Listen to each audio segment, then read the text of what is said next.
The Forgotten Guardian. The Vexillarian exploratory vessel Distant Horizon drifted silently through the debris field at the edge of the abandoned solar system. Captain Zorak stood at the command deck, his four eyes fixed on the holographic display, showing a massive object half buried in an asteroid. "Scans complete, Captain," reported Science Officer Pelthy, her tentacles dancing across the control interface. "The object appears to be an artificial construct, approximately 3.7 kilometers in length. Material composition: unknown." Zorax's upper eyes narrowed while his lower pair remained fixed on the display. "Unknown. Our scanners can identify materials from across 27 galaxies." "That's just it, sir. The material isn't registering at all. It's as if the scanners can see it, but can't comprehend it." Pelthy's voice carried an edge of scientific fascination mixed with unease. "Species of origin?"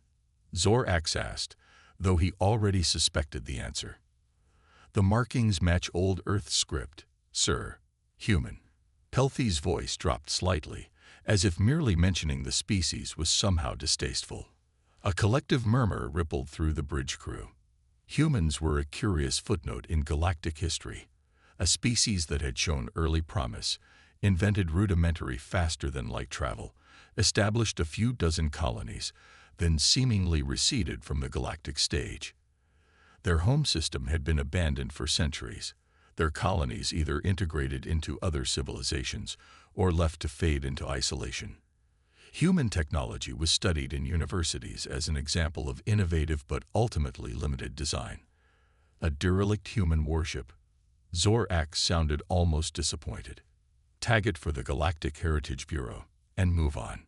"Captain," Pelthy interrupted, "there's something else. It's emitting a signal. Very faint, almost like..." "Like what, Science Officer?" "Like a heartbeat, sir." 3 standard months later, the massive human vessel, now designated Artifact H-397, hung suspended in the central chamber of the Galactic Assembly's Advanced Research Station. Representatives from 24 species gathered in the observation deck, looking down at the enigmatic construct. Unlike most human vessels documented in historical records, this one bore no visible thrusters, weapons ports, or even entry hatches. It was a smooth, obsidian-black ovoid with strange, angular protrusions that seemed to serve no obvious function. High Counselor Dresmore of the Galactic Assembly addressed the gathered delegates, his translucent membrane wings fluttering with barely contained excitement. "As you can see, we have secured what appears to be a previously undocumented class of human vessel. Our preliminary scan suggests it predates the human recession by at least 3 centuries. Its purpose remains unclear, but its composition alone represents a technological anomaly worth studying." From the back of the room, a quiet voice spoke up. "It's not a vessel. At least, not in the way you think." All eyes turned to the speaker, a human woman, small even by human standards, with dark hair streaked with silver and eyes that seemed too old for her face. She wore the blue uniform of the Assembly's Xenorchaeology Department, with the name MCAGN displayed on her credential badge. "Dr. Chen," Dresmore acknowledged with thinly veiled condescension, "the Assembly welcomes your cultural perspective. But I assure you, our scientists have been studying human artifacts for generations. This is clearly a spacecraft of some kind." Maya Chen stepped forward, seemingly unintimidated by the towering alien dignitaries surrounding her. "Counselor, I've reviewed the preliminary scans. There are no living quarters, no life support systems, no propulsion mechanisms that we can recognize. Whatever this is, it wasn't built to carry human passengers." "Perhaps a drone vessel then," suggested Kaltar, the Veluxian representative, his crystalline structure catching the light as he shifted. "Your species had created autonomous combat units before your decline." Maya's eyes flashed at the subtle insult, but she maintained her composure. "I've been trying to access old Earth archives. There are fragments of information about a project called Aegis, a reference to a shield in ancient human mythology. I believe this might be connected. High Counselor Dresmore made a dismissive gesture with one of his four limbs. Fascinating cultural context, Dr. Chen. However, the Assembly has already approved a full technological assessment of Artifact A397. The extraction teams will begin work tomorrow. Extraction. Maya's voice rose in alarm. You're going to cut it open, without understanding what it is. Understanding is precisely what we seek, Doctor, Dresmore replied smoothly. Rest assured, every precaution will be taken. After all, he added with what passed for a smile among his species, it's just an abandoned human relic. What could possibly go wrong? The assembled dignitaries laughed politely, and Maya felt the familiar weight of being dismissed, not just as an individual, but as a representative of a species that the galaxy had long since written off as a curiosity at best, a cautionary tale at worst. As the delegates filed out, Maya approached the observation window, gazing down at the massive black shape below. For a moment, she could have sworn she saw a pattern of lights flicker across its surface, like neural pathways activating, or perhaps like something taking a breath after a long sleep. Chief Engineer Voxelier supervised the extraction team as they positioned the molecular disassembly array against the hull of the human artifact. After weeks of unsuccessful attempts to scan beyond the outer layer, the Assembly had authorized more invasive measures. All personnel maintain safety protocols, Voxelier announced over the comm. Initiating molecular bond disruption in 3, 2, 1. A pencil-thin beam of concentrated energy struck the black hull, designed to separate the atomic bonds of any known material. For a moment, nothing happened. Then the beam reflected, not bounced off, but literally bent back upon itself. Before anyone could react, the disassembly array shorted out in a cascade of sparks. Voxelier blinked all three of his eyes in confusion. That's impossible. One of the technicians pointed. Sir, look at the impact point. Where the beam had struck, a small area of the black material, no larger than a hand, had changed. It was no longer smooth but textured, like the surface of a liquid disturbed by a dropped stone. As they watched, the disturbance spread, rippling outward across the hull. Everyone back, Voxelier ordered, but his voice died in his throat as he saw something else. Symbols were appearing on the hull, glowing blue characters in what could only be ancient human script. They emerged from beneath the surface, as if rising from deep within the artifact. In the control room above, alarms began to sound as sensors detected energy building within the artifact, energy that hadn't been there moments before, or perhaps, more disturbingly, energy that had been there all along but somehow shielded from their instruments. Maya Chen burst into the control room, out of breath. Stop the extraction. You need to stop it now. Dr. Chen, you're not authorized, began the security officer, but Maya pushed past him to the console. Look at these readings. She pointed to the energy signatures. It's not random. It's a pattern, a response pattern. You didn't trigger a defense mechanism. You woke it up. On the massive display screens, the artifact's surface was now alive with flowing symbols and pulsing light. The black material seemed to be shifting, plates of it realigning and moving like the segments of some massive puzzle. Evacuation protocols, shouted the station commander. All personnel withdraw from Chamber 1 immediately. But in the extraction bay, Voxelier and his team found themselves unable to move, not paralyzed, but held in place, as if the very space around them had somehow thickened. And then they heard it, not through their ears or communication devices, but directly in their minds. A voice, neither male nor female, neither young nor old, but undeniably authoritative. Unauthorized dissection attempt detected. Initiating defensive protocols. Stand by for identification. Every screen in the station flickered simultaneously, then displayed the same message in multiple languages. HFY Sci-Fi activated. Maya stared at the screens, her heart pounding. She had found references to the Aegis Protocol, in the fragments of old Earth archives, a last resort defense system from humanity's forgotten wars. But the records had been incomplete, redacted, as if someone had deliberately erased the details of what Aegis actually was. "It's scanning us," she whispered, watching as wave after wave of invisible energy pulsed from the artifact. "It's trying to identify if we're a threat." The station commander turned to her, mandibles clicking in agitation. "Dr. Chen, if you know anything about this object, anything at all, now would be the time to share it." Maya shook her head slowly. The archives were damaged. But what I found suggested that Aegis wasn't a ship or a weapon. It was something else entirely. A guardian of some kind, left behind to watch over humanity's interests, even after we retreated from galactic affairs. Retreated. The commander's compound eyes narrowed. "That's a generous description of your species' fade into irrelevance." Maya would have responded, but at that moment, the artifact began to move.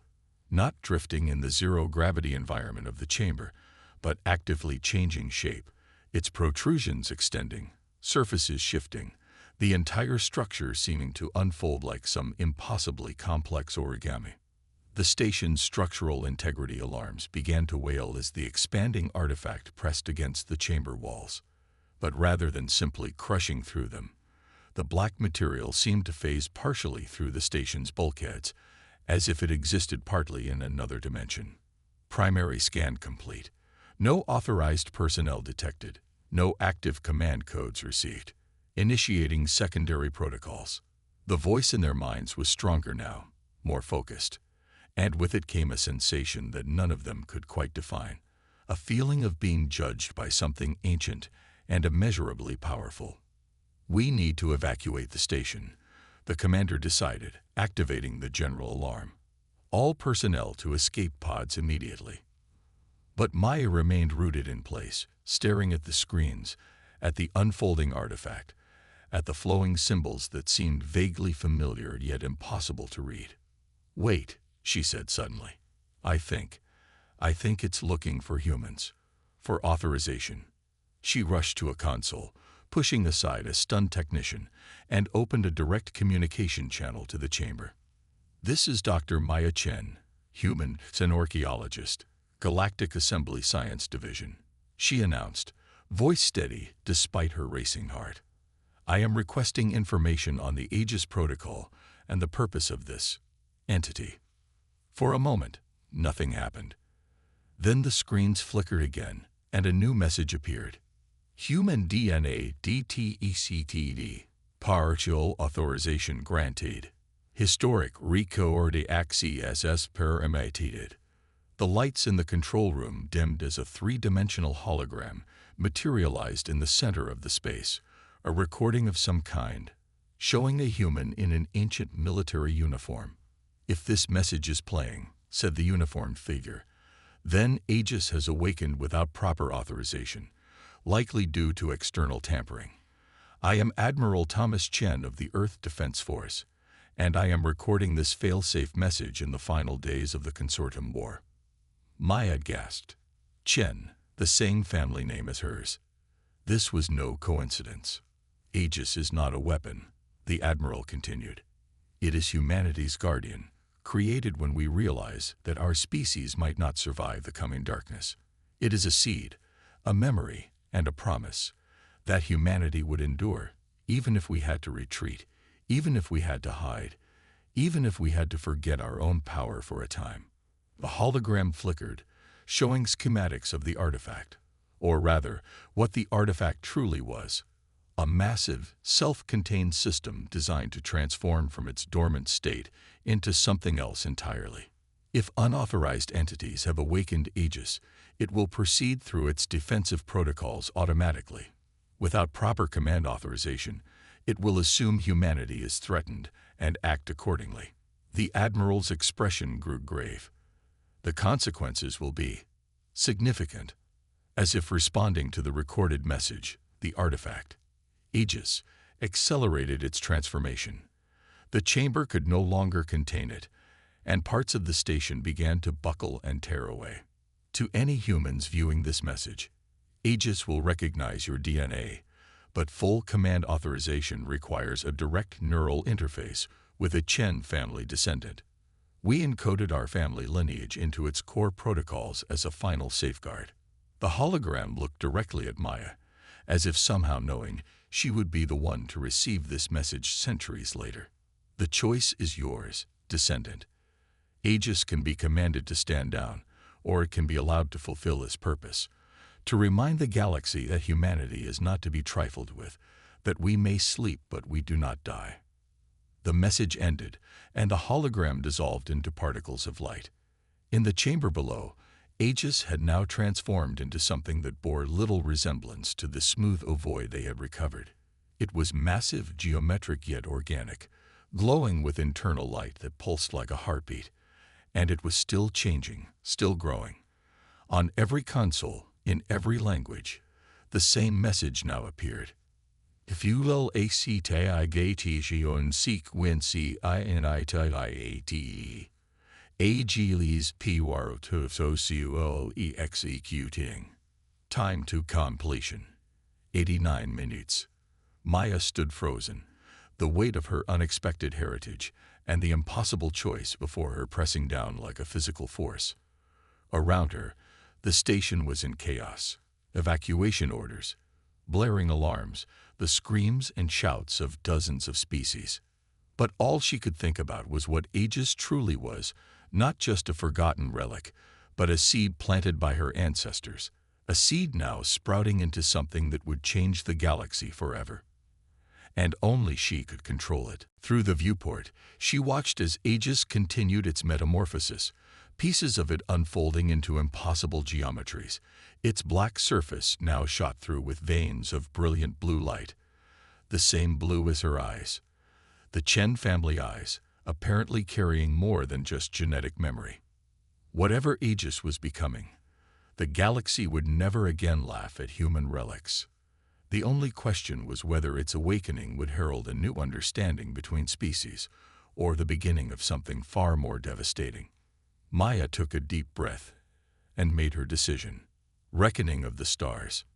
Maya Chen raced through the evacuating research station, pushing against the tide of panicked researchers and officials. Warning klaxons blared as the station's structural integrity continued to fail, bulkheads groaning under the pressure of Aegis' expansion. She had made her decision, not just for herself, but potentially for all of humanity. Dr. Chen. A voice called out over the chaos. It was Trelvox, her Arcturian research assistant. The evacuation pods are the other way. I'm not evacuating. Maya called back, not slowing her pace. I need to get to Auxiliary Control Room 3. It's closest to Aegis' current position. Trelvox's bioluminescent skin flashed with patterns of concern and confusion. But the station is breaking apart. The assembly has ordered complete evacuation. Maya paused just long enough to look her assistant in his compound eyes. The assembly doesn't understand what they've awakened, but I do, at least partly. And I think I'm the only one who can communicate with it. Understanding dawned in Trelvox's expression. The message from your ancestor. You're going to attempt a neural interface. I have to try. Otherwise. She didn't finish the sentence. They both looked at the nearest view screen, which showed Aegis' continuing transformation. What had once been a smooth ovoid was now a massive geometric construct of impossible angles and pulsing light. Parts of it seemed to phase in and out of normal space, as if existing in multiple dimensions simultaneously. I'll come with you, Trelvox decided, falling into step beside her. They made their way through increasingly damaged sections of the station, forced to detour multiple times as pathways collapsed or decompressed. Finally, they reached Auxiliary Control Room 3, a small, emergency operations center built directly into the station's superstructure, with reinforced walls and its own life support system. Through the armored viewport, they could see Aegis directly. The sight took Maya's breath away. It was magnificent and terrifying. No longer anything like a ship, but a massive construct that seemed to be assembling itself from both physical matter and pure energy. Gleaming black segments rotated and locked into place like pieces of an impossible puzzle, while arcs of blue-white energy connected different sections. Transformation sequence 37% complete. Estimated time to full deployment 52 minutes. The words appeared in Maya's mind without passing through her ears, and she knew Trelvox had heard them too by the way his skin flashed in surprise. What happens at full deployment? Trelvox asked quietly. Maya shook her head. I don't know exactly. But from the Admiral's message, I think Aegis will assume humanity is under threat and act accordingly.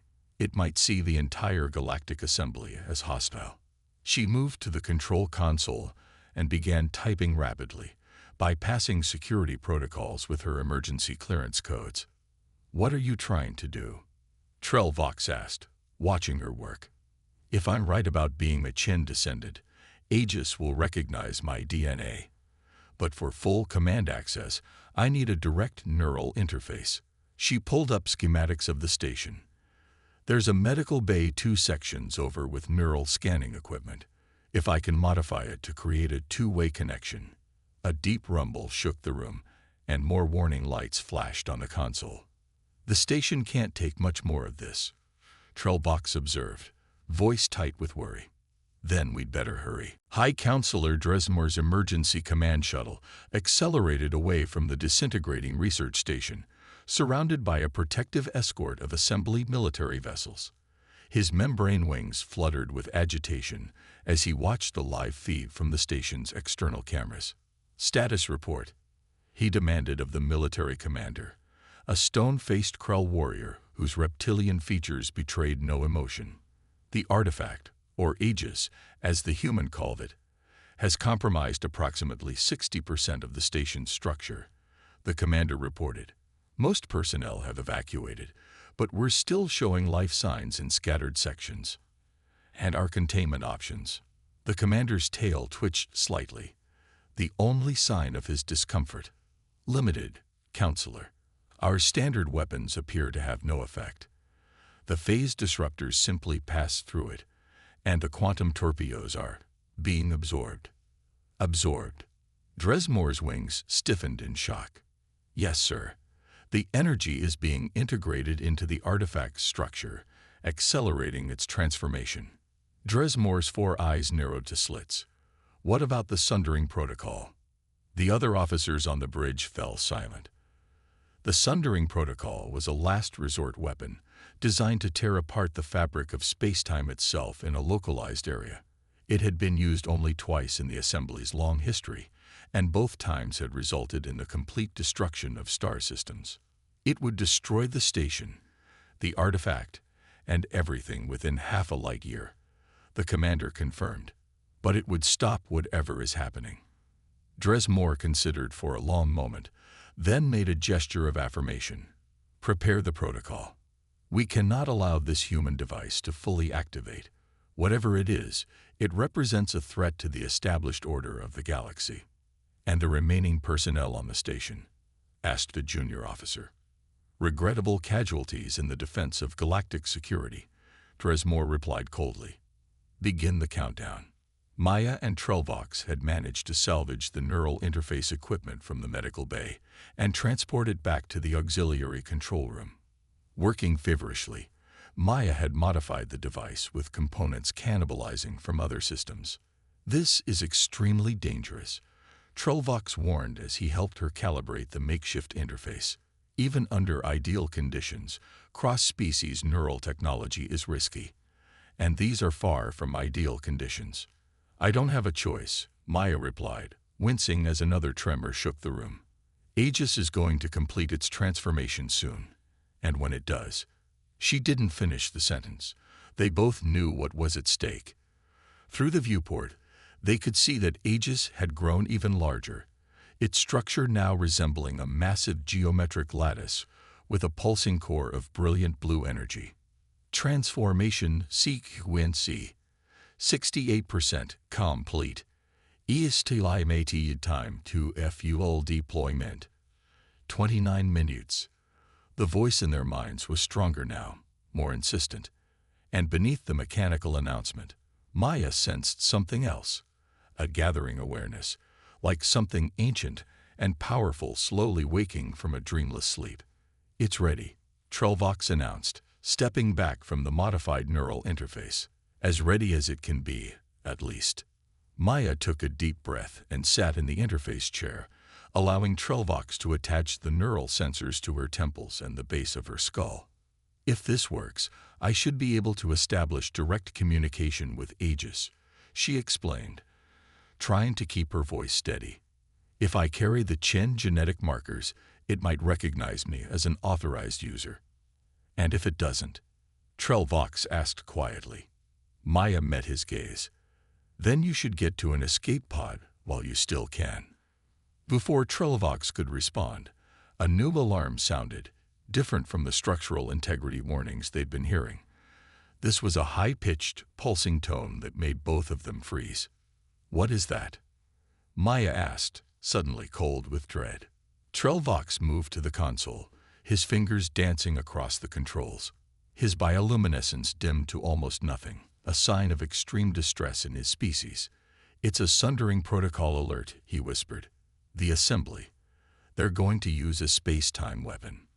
Maya felt the blood drain from her face. "How long?" 20 minutes until deployment. Not enough time for a complete evacuation of the remaining personnel." Trelvox looked at her, his alien features etched with a very human fear. "They're sacrificing everyone still on board." Maya's hands clenched into fists. "Then we don't have a choice. Activate the interface. Now." Trelvox hesitated only for a moment, then initiated the sequence. The neural interface hummed to life, and Maya felt a strange tingling sensation at the base of her skull, spreading upward and outward like ice-cold fingers reaching into her brain. The room around her faded from view, replaced by a void filled with swirling blue light. For a terrifying moment, she felt utterly alone in the emptiness. Then a presence surrounded her, vast, ancient, and undeniably aware. Genetic identification confirmed. Chen family lineage detected. Neural pattern analysis in progress. The voice was no longer just in her mind. It was everywhere, as if the very concept of sound had been redefined. Maya tried to focus her thoughts, to remember why she was here. "I am Maya Chen," she projected into the void. "I need to communicate with Aegis." "I am Aegis." The response came immediately, resonating through her entire being. "You are the first Chen descendant to make contact in 327 standard years. Current status: Defensive Transformation Protocol 68% complete. You need to stop," Maya thought urgently. "The Galactic Assembly has authorized a sundering protocol. If your transformation continues, they'll destroy this entire region of space." There was a pause, not hesitation, Maya sensed, but rapid processing. Threat assessment updated. Sundering protocol detected. Space-time weapon classified as extreme threat to human interests. Suddenly, Maya wasn't alone in the void. A figure materialized before her, a holographic representation of a human in an ancient military uniform, similar to the admiral from the recorded message, but somehow more present, more real. "I am the Aegis Intelligence Corps," the figure stated, "created to preserve and protect humanity's legacy. My sensors detect fewer than expected human life signs in this sector. Explain." Maya struggled to organize her thoughts under the intense scrutiny of the ancient intelligence. Humanity retreated from galactic affairs centuries ago. Our colonies are scattered, isolated. Many have lost contact with Earth entirely. We're no longer a major power in the galaxy.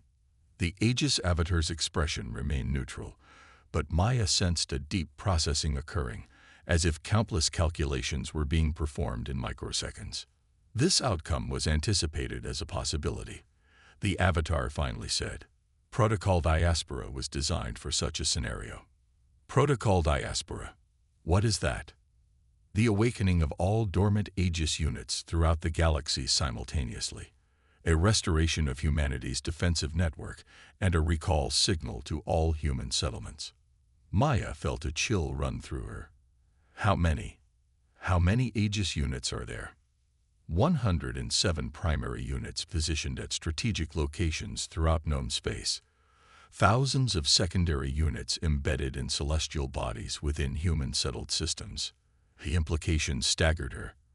For centuries, humanity had lived as a minor species in the shadow of the great galactic powers. And all this time, a network of these immensely powerful guardians had been waiting, dormant, scattered throughout the stars. You can't activate them all, Maya insisted. The galaxy has been at peace for generations. A sudden appearance of these weapons would trigger an interstellar war. Aegis units are not weapons, the Avatar corrected. They are guardians, preservers, and when necessary, reminders. Reminders of what? That humanity chose to step back from the galactic stage. We were not pushed. That our absence was strategic, not defeat. The realization hit Maya like a physical blow. The human recession that galactic historians spoke of, the gradual withdrawal of human presence from interstellar affairs, had not been a retreat in the face of superior civilizations. It had been deliberate, planned. But why? As if sensing her question, the Aegis Avatar continued. The decision was made by Earth's unified command during the last days of the Consortium War.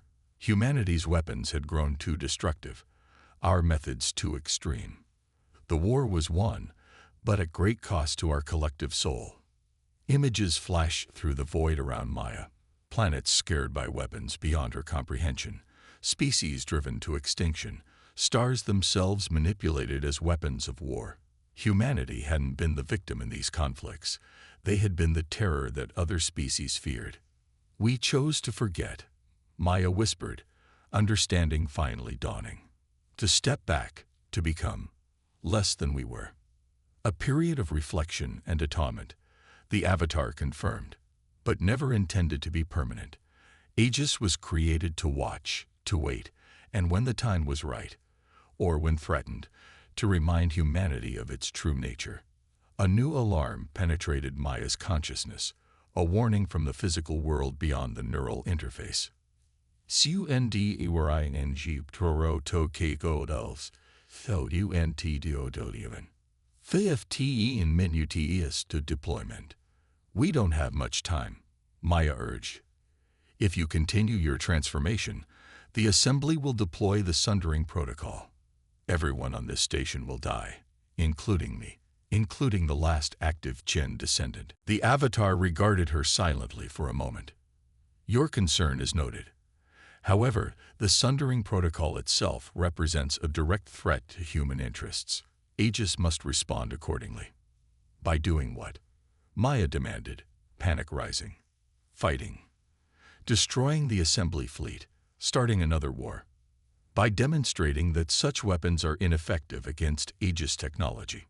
Before Maya could respond, she felt a massive surge of energy through the neural interface, not painful, but overwhelming, like standing in the heart of a storm.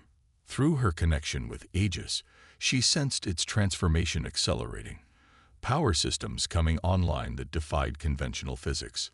Transformation sequence 89% complete. Accelerating to fuel deployment.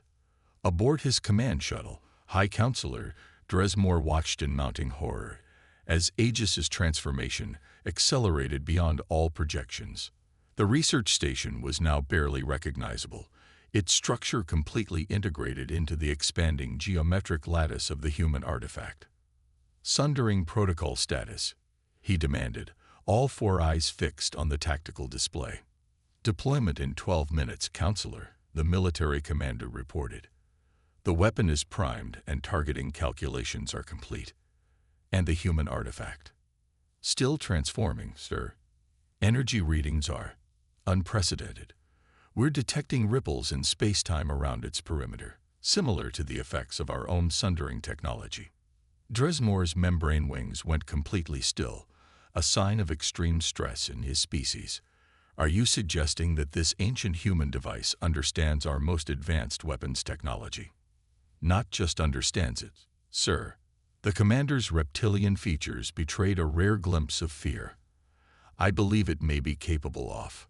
The officer never finished his sentence. Every system on the command shuttle suddenly went dark, then returned to life, displaying the same message across all screens. AEGYS PUROTOSTOL activated. Defensive MDASURE is engaged. Outside the viewports, space itself seemed to fold. Stars blurred and shifted position, as if seen through rippling water. A perfect sphere of distorted space-time surrounded the research station and the fully transformed Aegis construct. "The Sundering Protocol," Dresmore shouted. "Deploy it now." "We can't, sir," the weapons officer reported, voice shaking. "The targeting systems can't lock onto the station anymore. It's as if that entire section of space is elsewhere." A new voice suddenly emerged from the shuttle's communication system, a voice that seemed to bypass the actual speakers and materialize directly in the minds of everyone aboard. "This is Aegis Prime, guardian of humanity's legacy. Your Sundering Protocol has been neutralized. The weapon itself has been removed from your vessel and contained." On the tactical display, the icon representing their most powerful weapon simply vanished. "Impossible," breathed Dresmore. "Nothing can intercept a sundering device once it's primed." "Incorrect. Aegis technology was specifically designed to counter such threats. Your weapon now exists in a pocket dimension, harmless to normal spacetime." The voice paused, then continued with what almost sounded like compassion. "Your fear is unnecessary. Humanity has no interest in conquest or retribution. The Aegis network was created not to wage war, but to ensure peace, on our terms." Within the neural interface, Maya watched in awe as Aegis completed its transformation. What emerged was neither a weapon nor a ship in any conventional sense, but a construct of impossible geometry and blinding beauty. A massive crystalline structure of black and blue energy that somehow existed partially in normal space and partially elsewhere. Through her connection, she sensed other Aegis units throughout the galaxy stirring, responding to the activation signal from this primary node. "They're waking up," she whispered. "All of them." "Yes," the Avatar confirmed, "but not to full combat capability. Your presence, your Chen lineage, has modified the activation protocol. They awaken not as warriors, but as beacons." "Beacons for what?" "For the scattered children of Earth, for humanity to remember itself." Maya suddenly understood. Throughout human space, on isolated colonies, on worlds where humans lived as minorities among alien species, in hidden outposts and forgotten settlements, people would be receiving signals. Ancient computers would be activating, revealing hidden truths about humanity's past. "You're reminding us who we were," she said softly. "Who we can be again. It is time," the Avatar stated simply. "The period of reflection is over. Humanity must reclaim its place, not as conquerors, but as equals, as guardians of a balance that was nearly lost." Maya thought of the dismissive way she had been treated by the Galactic Assembly, the condescension toward human relics and human potential, the smug certainty that humanity had faded into irrelevance because they simply had.